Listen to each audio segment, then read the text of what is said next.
This story is titled, Bride Ghosted Me. 2 weeks before our wedding for a bachelor party, with her college ex and now she is mad I called it off. Hey everyone, if you enjoy the content, please hit that subscribe button. It means the world and helps keep this journey going strong. Now let's start the video. OP starts by saying, I'll start by saying, this post is more for me to vent than anything else. If you've ever been in a situation where someone you love completely betrays your trust, you might relate. I honestly don't know what to feel anymore. I'm sitting here in an empty apartment, writing this, when 2 weeks ago, I thought I'd be married by now. But here's where it all began. 2 weeks ago, I woke up like any other day. I reached over to her side of the bed, but it was empty. At first, I didn't think much of it. Maybe she went for a jog or had an early morning errand. It wasn't until I got up, brushed my teeth, and saw her side of the bathroom untouched that I started to feel weird. She hadn't been here since last night. I tried calling her, straight to voicemail. I texted, "Hey, where are you? Woke up and you weren't home." No response. As the hours passed, I started panicking. Mia always kept me in the loop. If she was going somewhere, she'd at least drop a text. By the afternoon, her phone was still off, and I was already spiraling. My mind was racing. Was she okay? Had something happened to her? I called her family, thinking maybe she went there. Her mom didn't know where she was and sounded just as concerned. Her dad said, she didn't mention anything about leaving. That's when I really started to freak out. If her own parents didn't know where she was, this wasn't just a small miscommunication. Next, I reached out to her friends. No one answered. Some left me on read, which pissed me off even more.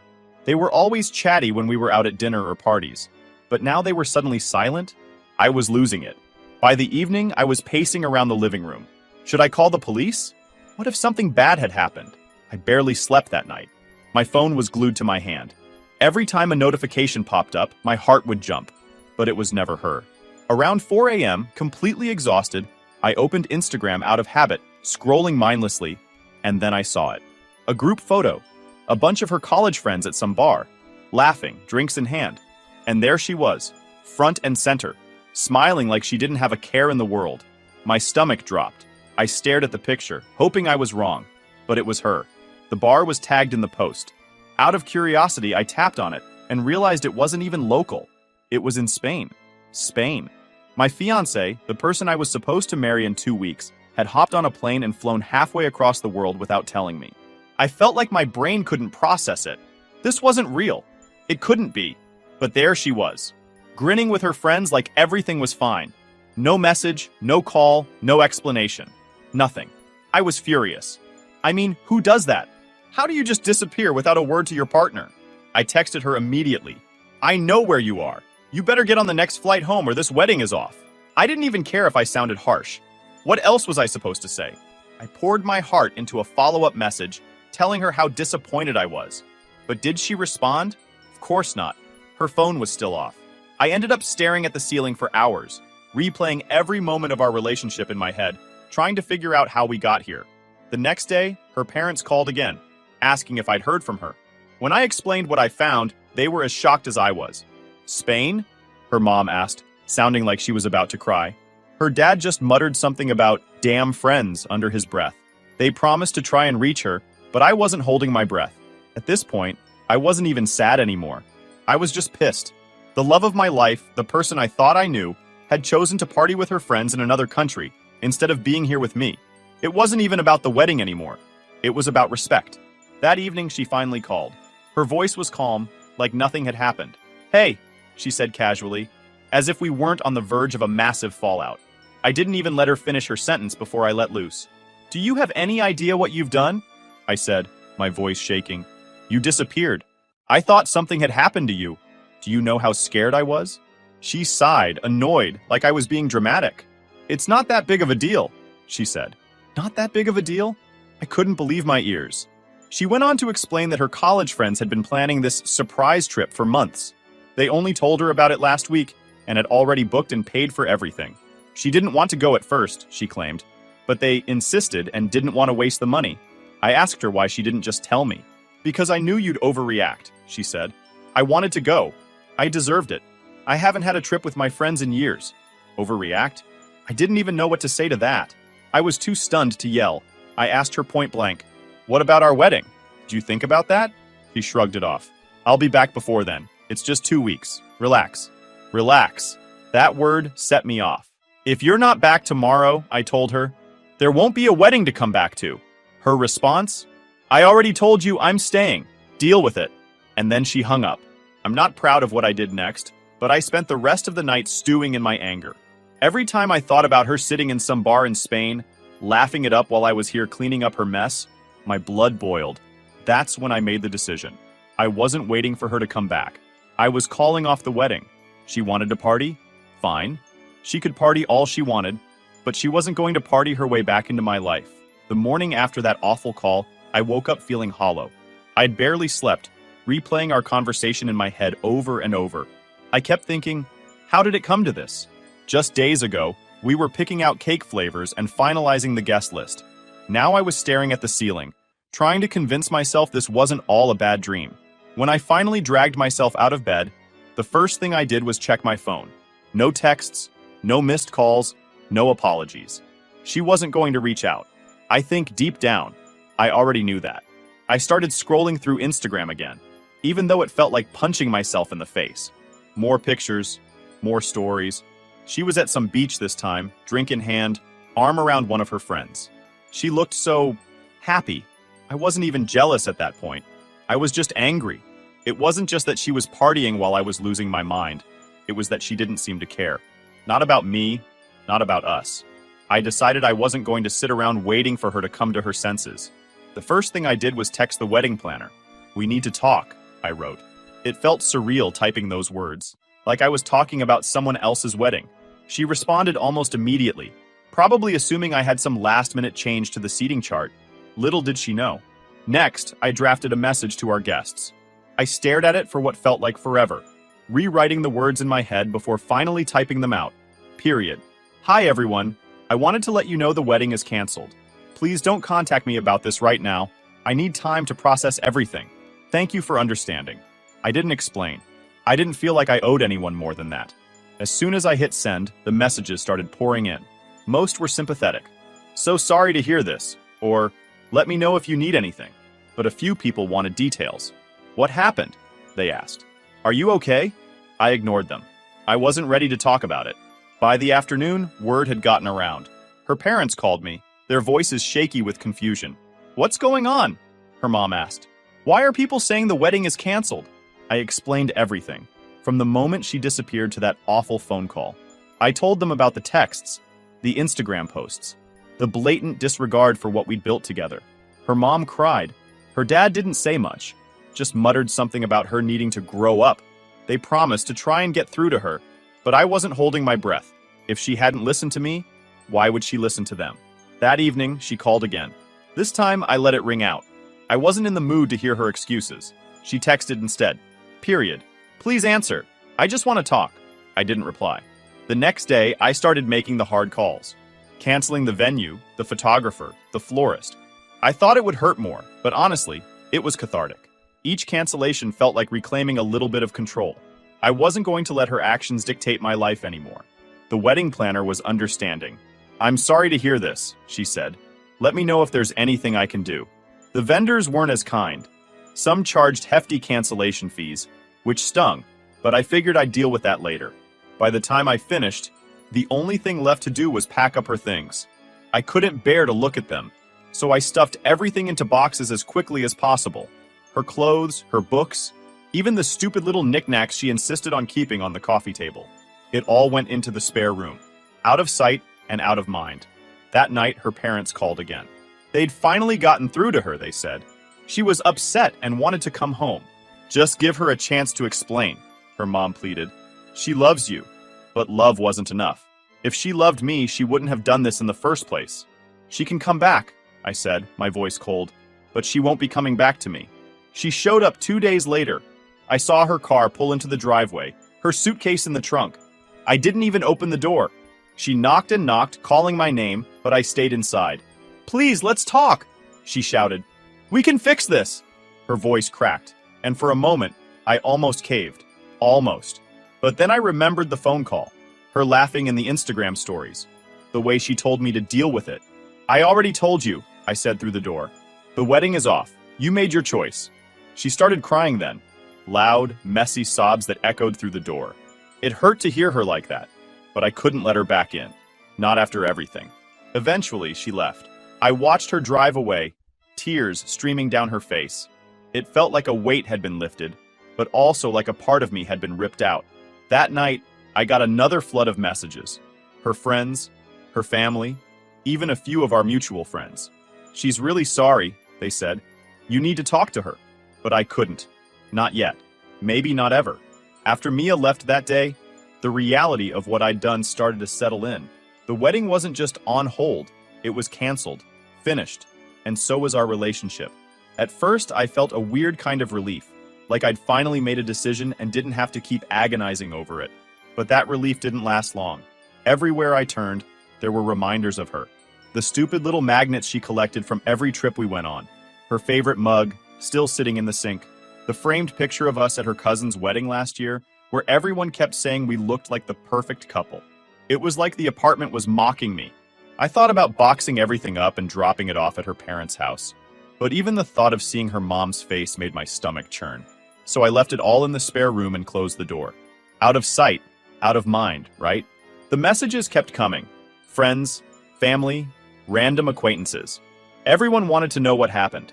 Some people were genuinely supportive, sending messages like, "I'm so sorry you're going through this," or "Let me know if you need anything." But others weren't so kind.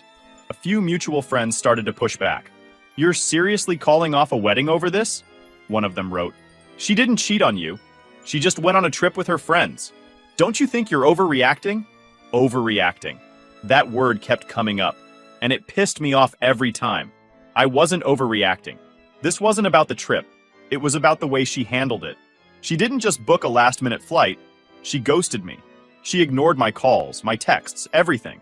And when I finally found out where she was, she acted like I was the one being unreasonable. She knew what she was doing, I wrote back to one of the more persistent friends. She made her choice. Now she has to live with it. Her parents were relentless. They called me every day for a week, begging me to talk to her. "She's devastated," her mom kept saying. "She knows she made a mistake." At one point, her dad even tried to guilt trip me. "You've been together for 6 years, he said. "Are you really going to throw all that away over one bad decision?" That phrase stuck with me. One bad decision. Was it really just one bad decision, though? Or was it a sign of something deeper? I couldn't stop thinking about what she said on the phone, how she needed life experiences before settling down.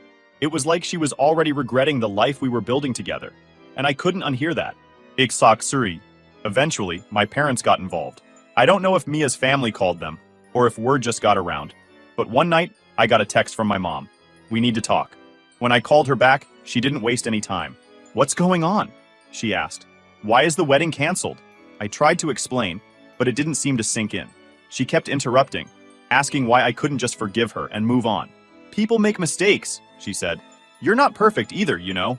That stung. Of course I wasn't perfect. No one is. But this wasn't some minor argument about where to go for dinner or who forgot to do the dishes. This was my fiancé abandoning me 2 weeks before our wedding to party in another country. "It's not just the trip, Mom," I said. "It's the way she handled it. She didn't respect me. She didn't respect us." She sighed. "I just think you're making a big mistake."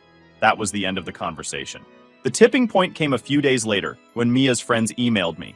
Not just a text or a DM, an actual email. I guess they figured I'd block them on everything else, so this was their last resort. The message started off with some half-baked apology. "We're sorry about how things turned out," they wrote. "We didn't mean for it to go this far." But as I kept reading, it became clear they weren't apologizing for what they did. They were trying to shift the blame onto me. "She was really looking forward to this trip," they wrote. "She's been so stressed about the wedding, and we thought it would help her relax. We didn't think you'd react like this. React like this. Like it was my fault for being upset that my fiancé disappeared without a word. The worst part? They admitted they'd encouraged her to ignore me. We told her not to worry about your texts," they wrote. "We thought you'd cool off once she got back." Cool off? They thought I'd cool off while they were halfway across the world partying with my fiancé? I didn't even finish reading the email. I deleted it and blocked their address. By the end of the week, I'd reached my breaking point. I texted Mia's parents and told them she could come by to pick up her stuff. I wasn't going to drop it off, and I wasn't going to stick around for some big emotional confrontation. "Just tell her to come when I'm not home," I wrote. Her mom called me immediately. "Please, just talk to her," she begged. "She's been crying nonstop. She's not eating, she's not sleeping, she needs to see you. She needed to see me before she got on that plane, I said. That shut her up. The next day, Mia texted me for the first time since she got back. Can we talk? She wrote. I just want to explain. But I didn't need an explanation. I already knew everything I needed to know. I'm sorry, I replied. It's too late. She didn't respond. By the time she came to pick up her things, I thought I'd feel better. Like I could finally put this whole mess behind me. But as I watched her dad carry box after box out to the car, I felt this weird ache in my chest. This wasn't how things were supposed to end. We were supposed to be building a life together, planning our future, growing old, side by side. And now all of that was gone. When they were done, her dad came up to me and shook my hand. I'm sorry it had to end like this, he said. Me too, I replied. Mia didn't say anything. She just got in the car and drove away. Queen. That night, I sat in the empty apartment and stared at the boxes she'd left behind. Photos, letters, little souvenirs from our trips. I didn't have the heart to throw them away. Not yet. Instead, I shoved them into the closet and closed the door. The days following Mia picking up her things were quiet, but not in the peaceful way I'd hoped. The silence was suffocating, like the walls of the apartment were closing in. It was the first time in years I had no one to text, no one to call. I couldn't even check social media without being reminded of her. Her friends, who I'd already blocked, started trying other ways to get through to me. A couple of mutual friends who hadn't yet picked a side tried playing mediator. Mia really regrets everything, they told me. You should talk to her. Just one conversation. I told them the same thing I told everyone else. It's over. Please stop bringing this up. But the pressure didn't stop. Some friends, ones I thought would have my back, started turning on me. You're being selfish, one of them texted. You've been with her for 6 years, and you're throwing it all away because of your ego. That word again. Ego. Like I was some kind of control freak who couldn't handle her having fun without me. It wasn't about that. It was about trust. About respect. I blocked that friend too. My parents, on the other hand, were relentless. Every time I talked to them, they brought Mia up. You should give her a chance, my mom said for the 3rd time in as many days. She made a mistake, but she's young. You both are. She's not too young to know how to communicate, I snapped. My dad chimed in. Son, sometimes you have to look at the big picture. Are you really ready to let 6 years go because of one fight? It wasn't a fight, I said. It was a choice. And she chose to leave. They didn't get it. They probably never would. The breaking point with my parents came a week later when I stopped by their house to pick up some of my old stuff.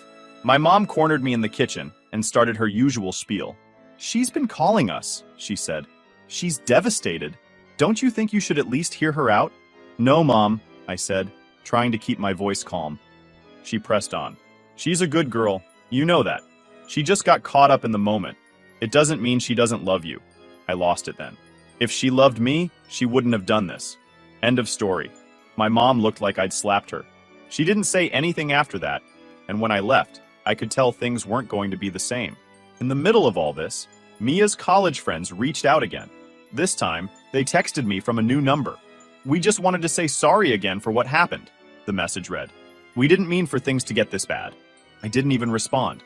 They'd already made their position clear when they convinced Mia to ignore me and stay in Spain. Their apologies meant nothing now, but they kept texting. She's miserable without you, one of them wrote. She's willing to do anything to fix this. Please talk to her. I blocked the number. The thing is, I wanted to move on. I wanted to wake up one day and not feel like my life had just imploded. But every time I tried, someone else would drag me back into the mess. Mutual friends, her family, even people who barely knew us were weighing in like they had any right to tell me what to do. The only thing that helped was work. I started throwing myself into my job, taking every shift I could, staying late whenever possible. It was exhausting, but at least it kept my mind off things. I also started going to the gym. Not because I had some grand plan to glow up or win the breakup, but because I needed something, anything, to get me out of the house. At first, it was just a way to kill time, but eventually, it became a routine, a distraction. 2 weeks after Mia picked up her stuff, I got a text from her parents. She'd like to talk to you, her dad wrote. Just one conversation, for closure. Closure. That word made me laugh bitterly.